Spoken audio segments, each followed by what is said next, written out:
Está con nosotros Víctor Álvaro González, director de estrategia de la firma de asesoramiento independiente Next Step Finance. Bienvenido, buenos días. Muchas gracias, bien hallado. Feliz año, que nos vemos. Feliz año, también a toda la audiencia. Parece que atrás me sale todo bien. Dato de paro, de desempleo del pasado viernes, miel sobre hojuelas, 4,1. Llega el dato de inflación, que parecía ayer que podía repuntar un poco más de lo esperado, repuntó, porque parece que al mercado se le ha olvidado que ha subido. Pero el mercado lo ha disfrutado y lo ha celebrado, sobre todo en la parte de la subyacente. Y también están en el consenso de la inflación general, que nos lleva a pensar si estamos a las puertas de primer año de legislatura de Trump, continuidad del rally. Bueno, ya sabes lo que decía Napoleón, ¿no? Que le presentaban una serie de generales para dirigir una batalla, o una parte, lo que fuera, y decía, sí, pero ¿cuál es el que tiene fama de tener más suerte? Entonces probablemente todos eran buenos y le interesaba saber quién es el que tenía suerte. Anécdotas aparte la tiene, pero bueno, básicamente también en esto la política es injusta y probablemente cosas que ha hecho Biden, no tanto Biden, probablemente más la Reserva Federal, pues están ayudando.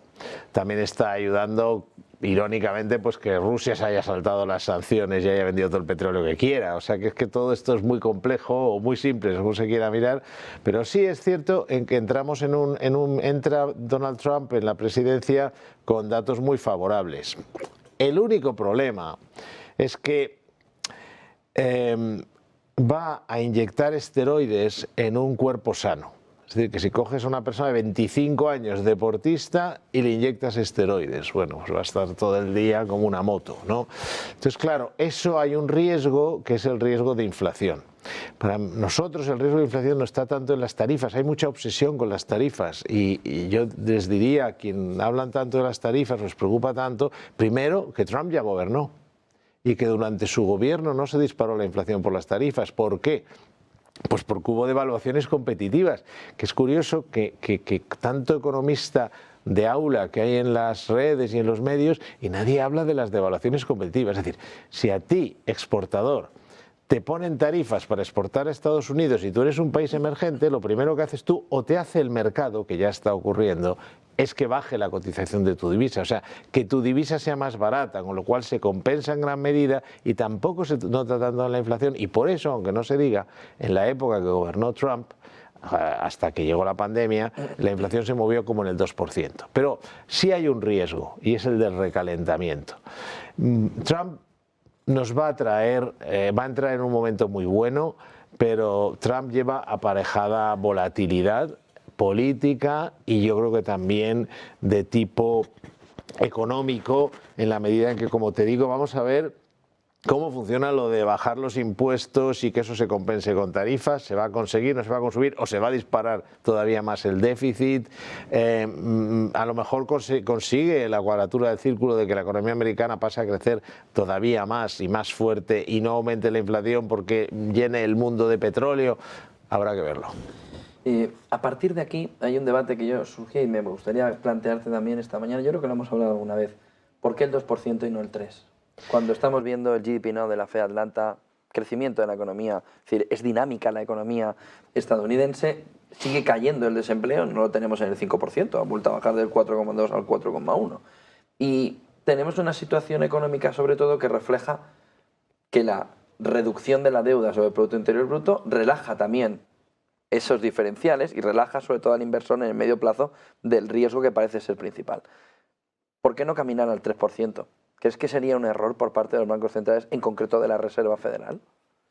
Económicamente, esa obsesión por el 2% no tiene ningún sentido.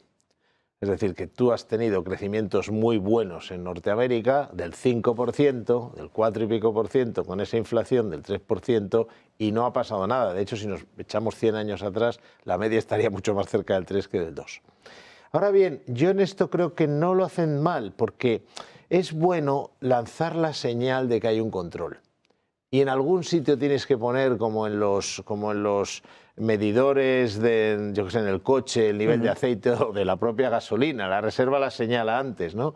Tienes que de alguna manera buscar la fórmula de establecer un punto en el cual consideres que hay que mirar con atención y transmitir esa sensación de, bueno, no vamos a estar cambiándolo según nos convenga. Es decir, que aquí hay esta idea. Lo que pasa es que luego en la práctica no lo están haciendo mal. Tienen la inflación cerca del 3%, pero tampoco están como locos. Y en Europa, y yo soy muy crítico del BCE y en cierto modo de la Fed, creo que van demasiado en el dato del día de hoy, no irán mucho para adelante.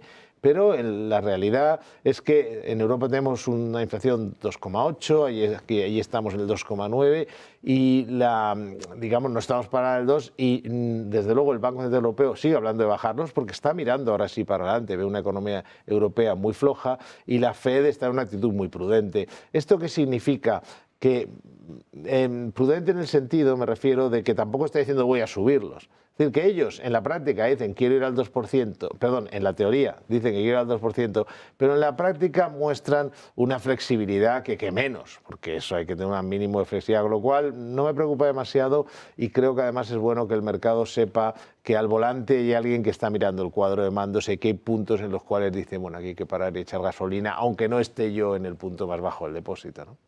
Si nos pueden enseñar mis compañeros, a quien estaremos en el foro de Davos, este mapa de riesgos en el que Víctor plantean los principales ejecutivos que el principal riesgo es un conflicto, que el principal riesgo con el 23% es un conflicto como el de la guerra de Ucrania, el extremo clima, ¿no? El clima extremo con lo que se ha visto en California, con lo que se vivió también aquí en Valencia, el 14%, y la confrontación geoeconómica, que ahí iría más por la parte de los aranceles que por la parte de guerra, el 8%, desinformación un 7%, economic downturn, es decir, esa recesión económica, solo un 5%.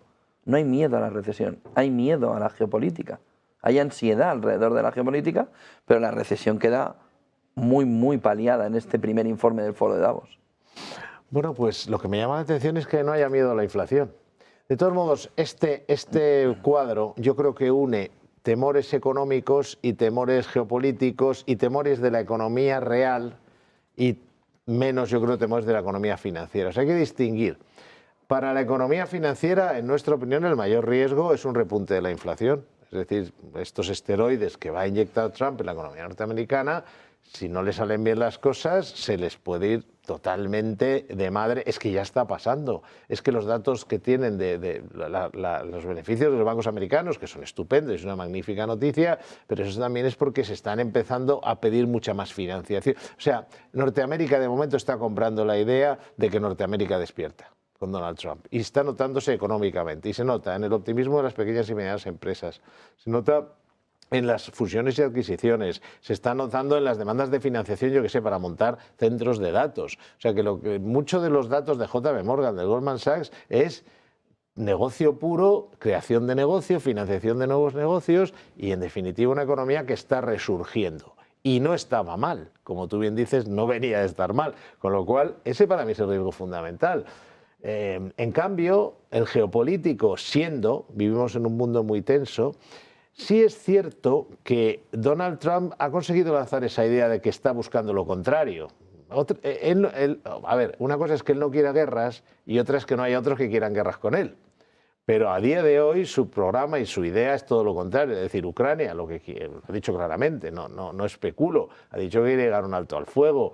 Tenemos recientemente, ayer mismo un alto al fuego en Gaza, que se podrá discutir si ha tenido que ver o no con su amenaza, pero el hecho es que lo tenemos. O sea, no creo que el riesgo geopolítico sea tan alto como, por ejemplo, cuando Rusia invadió Ucrania o cuando se inició todo el conflicto en Oriente Medio, ahora con Hamas, que coincidió lo de Hamas, luego el Líbano, luego los Houthis, ¿sabes?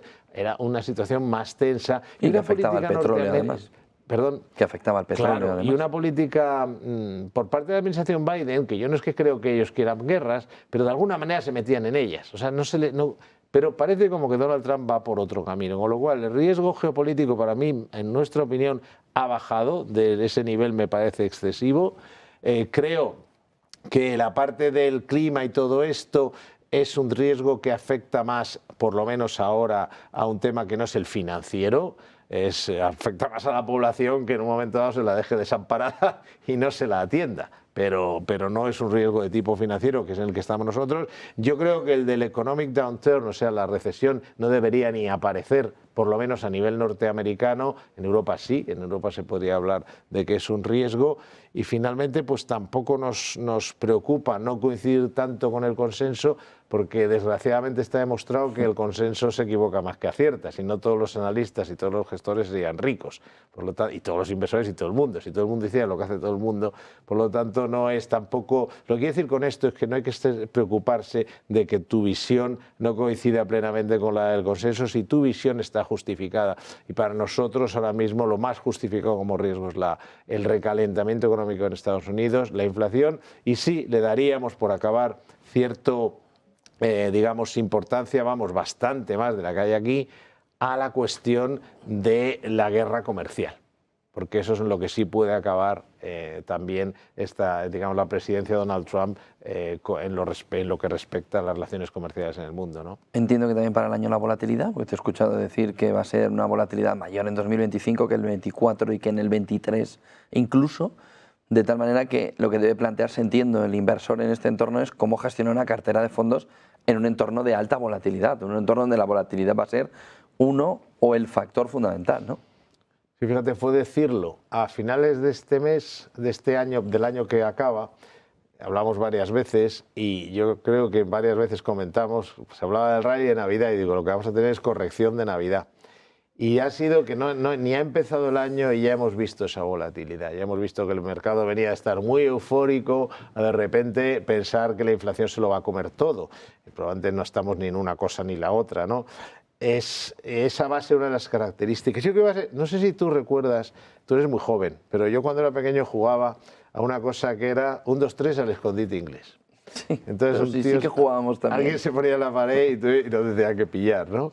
Entonces el mercado va a jugar con nosotros al escondite inglés. Es decir, va a ser que viene la inflación, que viene la inflación, y alguien va a malvender y tal, y la gente va a perder el control, y en cambio va a haber uno que sepa quedar parado. Otras veces hay que moverse porque sí viene la inflación, otras veces lo que viene son muy buenos resultados empresariales y hay que aprovechar. Es decir, vas a tener una situación en la que va a haber que tener frialdad y va a haber que tener nuestro leitmotiv de datos y no relatos, y va a ser una época de... una gestión activa, ¿eh?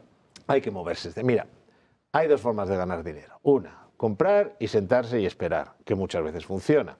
Y hay otra que no es sentarse y esperar. Por ejemplo, tú tienes un año como 2023 y sobre todo 2024 era de elegir bien, sentarse y esperar a recoger los beneficios. En 2022 no. Es decir, que tienes un año que... Si alguien dirá, bueno, es que no, yo compro y voy a largo plazo, sí, pero entre medias, si te cae el SP500 un 25% o un 20%, incluso un 18%, mucha gente mal vende porque es humano y no todos somos de hierro. Los profesionales deben serlo. Entonces tienes que entender que hay años de comprar y mantener y hay años que comprar y mantener no es para todo el mundo. Y este no va a ser un año de comprar y mantener. Este es un año en el cual las cosas se van a mover. Y eso no es malo, porque tú cuando al final a lo mejor acaba en positivo un índice, pero entre medias hay mucho movimiento, hay correcciones importantes, hablamos de más del 10%, eso se puede aprovechar. Y tú con eso lo que estás es poniendo un turbo a tu motor. Es decir, tú compras aquí y te quedas quieto hasta allá, bien, y si al final el mercado sube, genial, que tampoco tiene por qué estar garantizado si, por ejemplo, se dispara la inflación y la FED tiene que subir los tipos, pero eso no lo sabemos. Pero si tú compras y entre medias eres capaz de manejar, por ejemplo, ver que va a caer el mercado un 10-12%, que no es imposible. Es decir, que tú lo que vas a ver es cómo hay momentos de avaricia y momentos de miedo. Esto siempre ha sido así en los mercados. Entonces va a haber momentos en los que veas cómo el miedo... ahora hemos visto un ejemplo. Es decir, sin que haya realmente un problema con la inflación, enseguida se ha acumulado el miedo a la inflación, porque ya más los mercados están altos. Entonces, se acumulan esos miedos, eso tú lo vas a ver. Eso sí no es algo peor, como un conflicto geopolítico o lo que sea. Es decir, tienes que aprovecharlo y además, y con esto acabo, tú no tienes solo una cartera de fondos, que alguien dirá, bueno, es que con fondos de inversión andar comprando y vendiendo, cierto, bueno, depende, si va a caer la bolsa, por decir algo, es 6 meses, pues perfectamente vender un fondo y ponerte en una posición más conservadora. Pero es que además ahora tenemos los ETFs, es decir, que tú tienes una cartera de fondos estratégica y ahí te mueves relativamente poco, eres más estratégico. Pero luego tienes una cartera de ETFs, que son fondos de inversión, y que puedes hacer maravillas, que puedes moverte como con acciones, es decir, puedes comprar y vender en minutos. Entonces ahí sí que puedes actuar ante movimientos del mercado en un sentido o en otro, o incluso ponerte corto, que es tan fácil como comprar un fondo del IBEX, es comprar un fondo que apuesta por la caída, por ejemplo, del Eurostoxx o el SP500. Es decir, que tienes que ser flexible, tienes que entender que hay años para comprar y mantener, tienes que tener tu cartera de fondos tradicionales, que fiscalmente es lo más interesante, pero idealmente debes de acompañar a una cartera de ETFs para sacarle partido, sacarle un extra a ese año que te va a dar muchas oportunidades. Pues muchísimas gracias por toda esa fotografía. Víctor Álvaro González, director de estrategia de la firma de asesoramiento independiente Next Step Finance. Buen día y buen negocio. Muchas gracias a vosotros. Y feliz 2025. Igualmente.